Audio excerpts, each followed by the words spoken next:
حال لگتی ہے۔ 15واں قومی اسمبلی کا اجلاس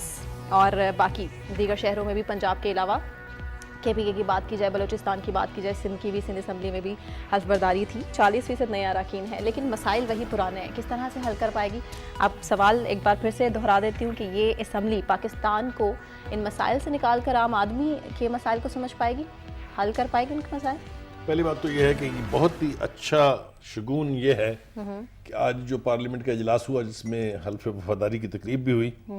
اس میں ایک ڈسپلن دیکھنے کو ملا ہے۔ وہ جو روایتی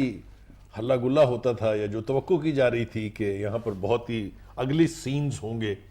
وہ نہیں ہوئے ہیں۔ تو میں سمجھتا ہوں کہ ایک سٹارٹ بہت اچھا ہوا ہے، اور اللہ کرے کہ یہی اسپرٹ جو ہے اس اسمبلی کے اندر اگر پرویل کرتی ہے تو یقینی طور پہ بہت اچھے فیصلے ممکن ہیں۔ جہاں تک آپ کے سوال کا تعلق ہے کہ کیا یہ مسائل حل کر پائے گی یا نہیں، تو اگر آپ اس کو تاریخ کے دائرے میں رہ کے دیکھیں تو اسمبلی کو ہمیشہ سے پاورفل اور سپریم بنانے کے دعوے تو تمام سیاستدانوں نے کیے ہیں، بالکل، لیکن کبھی بھی کسی نے کوئی اہم فیصلہ جو ہے وہ پارلیمنٹ کے اندر نہیں کیا ہے۔ 1973 کی اسمبلی جس نے کانسٹیٹیوشن پاس کیا تھا، اس کے بعد سے لے کے اس کی تحقیر ہی ہوتی رہی ہے، ان ون وے اور انادر کوئی بڑے فیصلے پارلیمنٹ میں نہیں ہوتے، جس کا ایک واضح ثبوت یہ ہے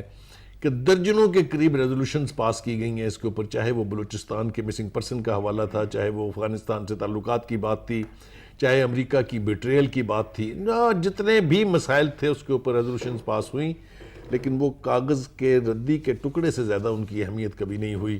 یہ بہت تکلیف دہ اور بہت ہی شرمناک کامنٹ ہے جو میں اس وقت کر رہا ہوں۔ اور اگر آپ کو یاد ہو کہ جب یہ ایونٹس فیلڈ کا مسئلہ اٹھا تھا، پاناما لیکس جب آئی تھی، اس وقت بھی دانش مند لوگوں نے یہی کہا تھا کہ اس معاملے کو آپ پارلیمنٹ کے اندر ہی طے کر لیں تو یہ بہتر ہوگا،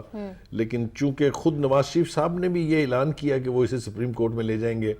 دوسرا یہ کہ وہ جو کمیشن بننا تھا اس کے چونکہ TOR نہ طے ہو سکے اپوزیشن کے ساتھ، لہذا پارلیمنٹ پھر زیرو ہو کے رہ گئی، اور یہ فیصلے جو ہیں آپ کو پتہ ہے عدالتوں کے باہر ہوئے۔ آج